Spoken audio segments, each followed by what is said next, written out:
I'm Dr. Devra Davis, and I'm here in Australia talking about my new book, Disconnect. I'm an epidemiologist and a toxicologist, a fellow of the American College of Epidemiology and formerly the American College of Toxicology.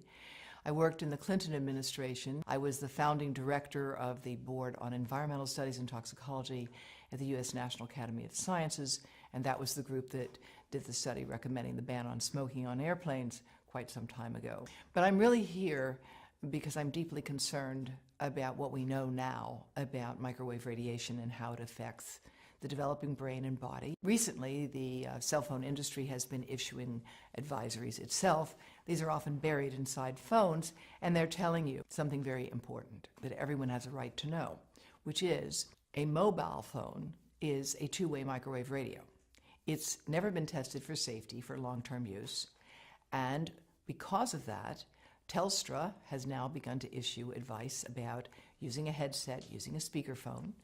In America, Consumer Reports, a respected publication, has recently recommended that no one keep a mobile phone in their pocket. And that's because if phones were tested in the pocket, the levels of radiation from those phones would exceed the safety guidelines that are currently operating. Brain cancer actually is more than 200 different types of diseases. 200 different types. And it's a terrible disease. Most people don't survive it. Their lives are shortened by it. What we know about it is that ionizing radiation causes it.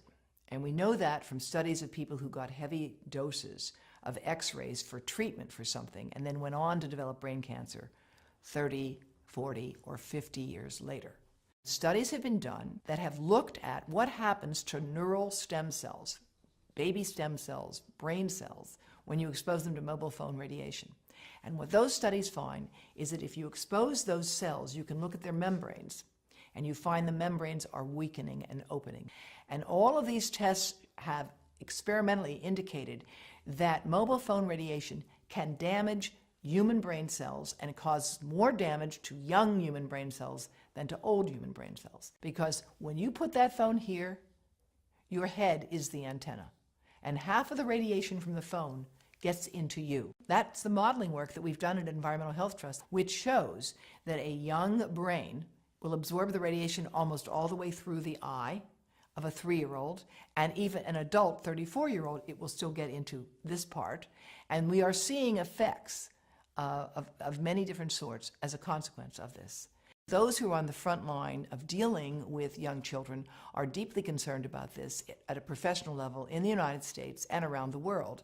In Israel, as well as France, as well as Belgium and Taiwan, there's an active government program to discourage the use of mobile devices by young children. There's a growing literature showing that prenatal exposure to mobile phone radiation causes serious defects in the offspring. Smaller brains, more brain damage, smaller livers, more liver damage, damage to skin cells as well. There are good reasons for concern about the long-term and short-term effects of mobile phone radiation, particularly on children, but especially on sperm. Now, the sperm studies have been developed in more than 7 different countries, and what they find is that the sperm that are exposed to current levels of mobile phone radiation die 3 times faster and have 3 times more damage on their DNA, indicating that mobile phone radiation is damaging to human sperm.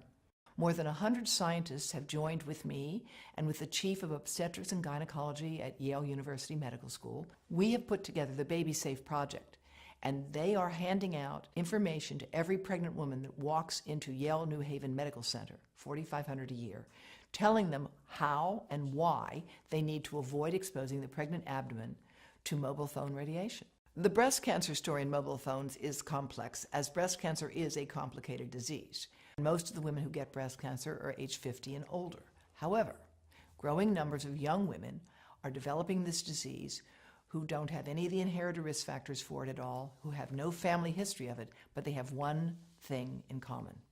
They have all stored a mobile phone right in their bra. And in several cases, the tumors have developed right under the antenna of the phones. No phones are tested for little kids, for babies playing in their bouncy chair, for toddlers sitting in front of an iPad on an iPotty, for pregnant women holding these things over their bodies. There are no tests of radiation absorption.